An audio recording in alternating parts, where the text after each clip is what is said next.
Warahmatullahi wabarakatuh. Merdeka. Salam sejahtera dan semoga sukses untuk semuanya ya. Baik. Ketemu lagi dengan Wawan Lawyer di Wawan Lawyer Channel, dan hari ini kita akan membahas isu publik lagi, gitu ya. Tapi sebelumnya saya mohon maaf, suara saya mungkin tidak maksimal atau kurang enak didengar gitu ya. Karena kebetulan saya lagi batuk. Ya cuaca di tempat kami ini lagi agak unik gitu ya. Dan kalau kata tetangga, ini memang lagi musimnya batuk mas gitu. Jadi seperti itu. Oke. Kita akan membahas isu yang belakangan ini muncul, yang sepertinya merupakan konsekuensi dari isu yang kemarin beredar, oknum pejabat diduga cuci uang gitu ya. Ya, kita berempati di satu sisi kepada Kementerian Keuangan, khususnya Direktorat Jenderal Pajak, karena isu tersebut ya sedikit banyak mempengaruhi citra Anda di mata publik gitu ya. Dan bahkan sekarang ini berkembang lagi isu di publik, pembicaraan di publik terkait dengan penolakan membayar pajak gitu. Ya, isu yang di satu sisi sebetulnya memprihatinkan gitu ya. Kenapa warga negara satu negara melakukan atau ada isu-isu tersebut yang dikembangkan oleh segelintir warga negara gitu ya. Dan itu menjadi pembicaraan di arena publik. Tapi mungkin saya tidak akan membahas isu itulah gitu ya. Tapi saya ingin membahas begini. Coba kita mengambil hikmah dari apa yang terjadi belakangan ini. Hikmah ini ya saya boleh katakan mungkin bahan untuk pembelajaran bangsa kita ke depan. Karena apa? Karena PR kita ke depan adalah meninggalkan warisan negara atau meninggalkan warisan dari apa yang kita usahakan sekarang untuk anak cucu kita ke depan. Gitu ya. Kita ingin meninggalkan negara yang baik. Kita ingin meninggalkan sistem yang baik. Kita ingin meninggalkan ruang hidup yang nyaman bagi anak cucu kita. Gitu ya, ke depan. Bangsa ini, negara ini tidak akan berhenti dengan kita mati. Tapi ke depan kita itu akan berkembang luar biasa, akan banyak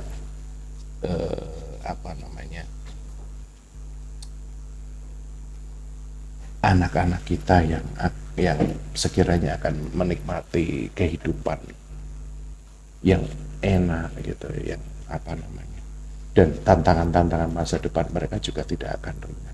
Tapi di satu sisi dengan kita meninggalkan warisan yang baik untuk mereka, setidak-tidaknya itu akan meringankan beban masa depan mereka. Oke, teman-teman. Hikmah apa yang mau kita ambil di sini dari kasus ke depan itu adalah bahwa mungkin negara kita atau bangsa kita itu akan butuh banyak belajar gitu. Butuh banyak belajar terkait dengan bagaimana uang negara ini dikelola gitu. Bangsa kita butuh banyak belajar. Oke, kita lihat negara ini negara kaya loh, jangan salah gitu. Negara ini negara kaya. Buktinya apa? Kita lihat data di situs Kementerian Keuangan. Penerimaan negara tahun 2022 itu berapa? Berapa ya? Oke. Penerimaan negara 2022 itu kalau penerimaan perpajakan termasuk kepabeanan dan cukai ya, itu sekitar 2034,5 triliun rupiah. Gede ya? Gede banget. Ya dalam ukuran saya itu gede lah gitu ya. Kita lihat pajak sendiri ya. Kalau tadi kan total pajak, bea dan cukai gitu. Sekarang kita lihat pajak sendiri. Pajak itu 1717,8 triliun rupiah. Ya, gede juga ya. Iya, gede. Jangan salah gitu ya. Kepabeanan dan cukai 317,8 triliun rupiah sekitar itu. Nah, PNBP sekitar 588,3 triliun rupiah. Nah, sekitar itu. Nah, ini penerimaan negara itu kan besar sekali, baik itu penerimaan perpajakan maupun PNBP. Penerimaan negara bukan pajak gitu ya. Besar banget gitu ya. Tetapi kita lihat indeks persepsi korupsi tahun 2022 dari Transparency International kita di angka berapa? Kita di angka 34. Lucunya di tahun 2021 indeks persepsi korupsi kita 38. Semakin mendekati angka 0 kalau kata Transparency International, semakin mendekati angka 0 berarti korupsinya makin parah. Kalau semakin mendekati angka 100 korupsinya makin kecil. Nah, ini kan berarti alarm nih gitu. Saya tidak akan mempertanyakan benar enggak sesuai kenyataan, enggak, saya tidak akan mempertanyakan itu. Yang jelas ini alarm. Meskipun BPS sendiri dia punya survei di tahun 2022 atau dia punya indeks ya, indeks perilaku anti korupsi itu di angka 3,93 dari skala 0 sampai 5 gitu ya. Indeks perilaku anti korupsinya di kalau angka 0 berarti minim gitu ya, angka 5 berarti yang paling baik. Nah, ini di angka 3,93. Di satu sisi ini angka yang ya membahagiakan itu, berarti intinya masih lumayan lah gitu ya. Maaf agak batuk. Tapi saya tidak akan memperdebatkan untuk mempertandingkan dua data ini karena masing-masing punya ukuran, masing-masing punya komponen indeks gitu ya. Kalau indeks itu kan pasti ada komponennya. Tapi di satu sisi kita harus berkaca, dan kita harus berkaca dari data-data yang ada bahwa korupsi ini masih ada di negara ini. Korupsi masih ada. Kita lihat data semester 1 saja, ini dari ICW ya, data kita dapat dari situsnya ICW. Semester 1 ICW mencatat 252 kasus korupsi. Ya, ini semester 1 2022 ya. Mencatat 252 kasus korupsi, 612 ditetapkan tersangka. Ini oleh Kejaksaan, Kepolisian, dan KPK. Ya, ini belum di track barangkali apakah ini sudah diputus bersalah oleh pengadilan atau belum gitu ya. Tapi yang jelas ada angka seperti itu. Nah, potensi kerugian negara di 6 bulan pertama tahun 2022, potensi kerugian negara 33,6 triliun lebih gitu ya. Potensi suap gratifikasi 149,9 miliar lebih. Pungli, potensi kasus pungli 8,8 miliar lebih, dan potensi pencucian uang 931,7 miliar rupiah sekitar itu. Nah, ya kalau kita lihat dari jumlah penerimaan negara ya mungkin nggak seujung kuku ya. Kalau kita lihat dari potensi kerugian negara yang hanya 33, dalam quote and quote hanya 33,6 triliun lebih dalam 6 bulan.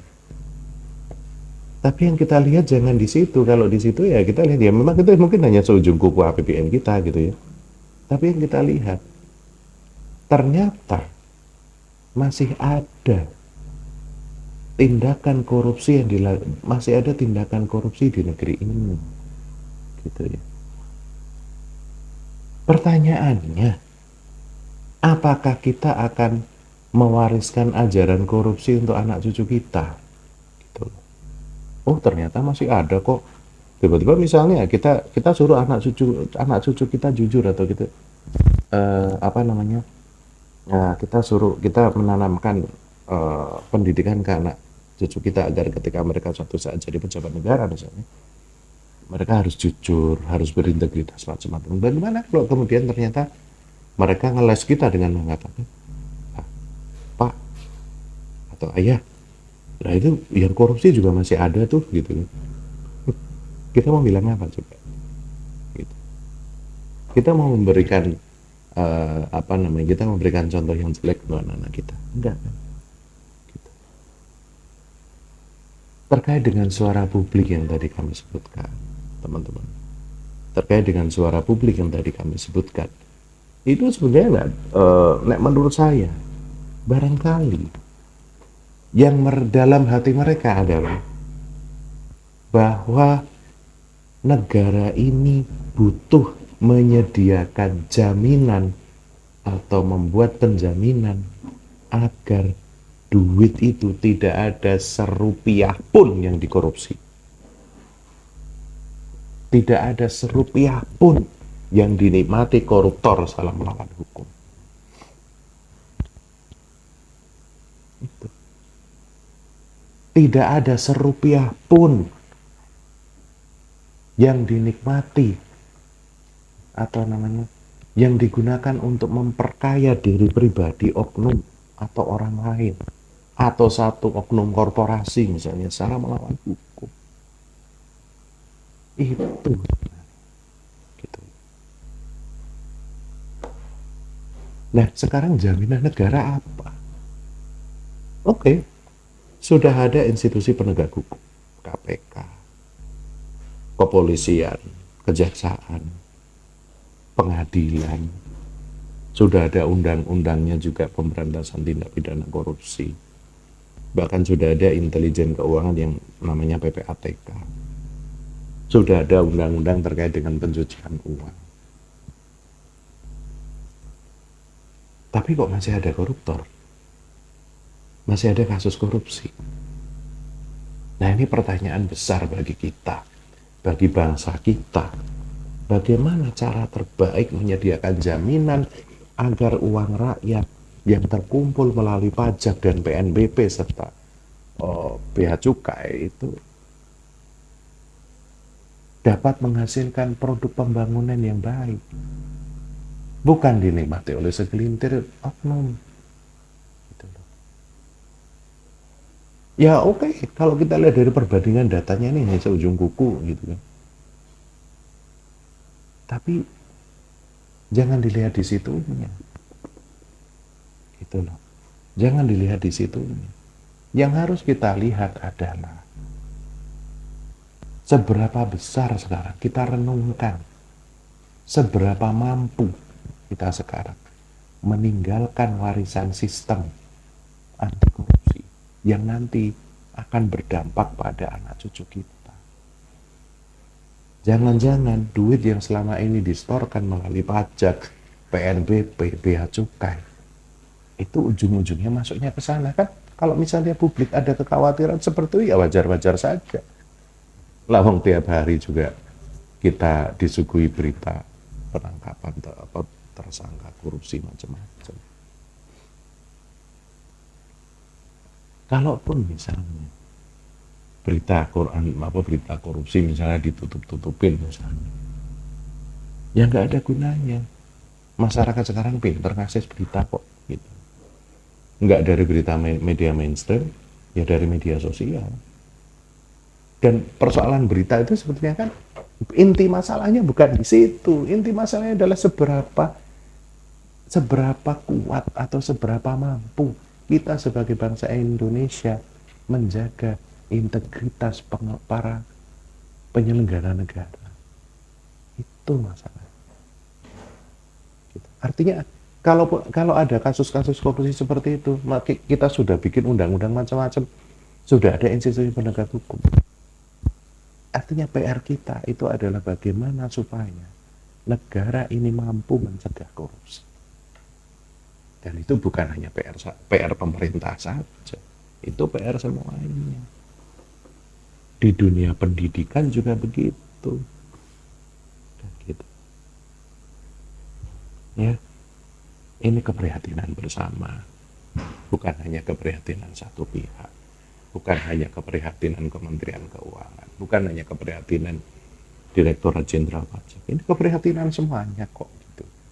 Bukan hanya keprihatinan pimpinan KPK, bukan hanya keprihatinan dari pimpinan kejaksaan, bukan juga sekedar keprihatinan dari pimpinan Polri. Ini keprihatinan bangsa Indonesia.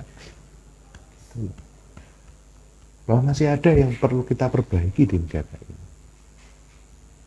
Bahwa masih ada integritas masyarakat, integritas pihak-pihak tertentu atau oknum-oknum tertentu yang dipertanyakan. Buktinya masih ada kasus korupsi kok. Nah, inilah dia teman-teman. Jadi perlu kita renungkan kembali